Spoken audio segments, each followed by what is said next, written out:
পশ্চিম তীরে বেড়েই চলেছে ইসরায়েলি দখলদারদের তাণ্ডব।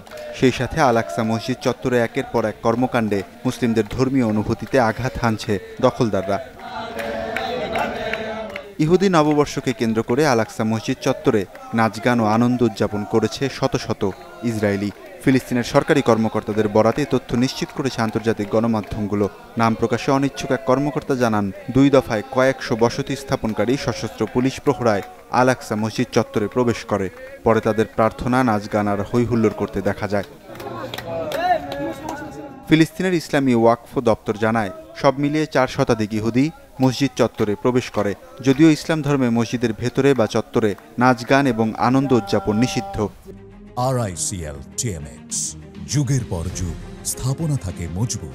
তবে বারবার এমন কর্মকাণ্ডে মুসলিমদের অনুভূতিতে আঘাতের অভিযোগ উঠেছে।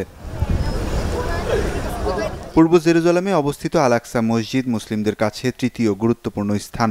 তবে ইহুদিদের দাবি, বর্তমানে যেখানে আল আকসা মসজিদের অবস্থান সেখানে একসময় 2টি প্রাচীন উপাসনালয় ছিল। ওই এলাকাটি ইহুদিদের কাছে টেম্পল মাউন্ট নামে পরিচিত।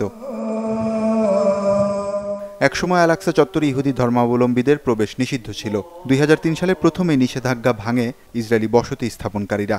তারপর থেকে নিয়মিতই পুলিশ প্রহরায় মসজিদ চত্বরে প্রবেশ করছে তারা। ওয়ালিউল্লাহ ফারুক, চ্যানেল 24।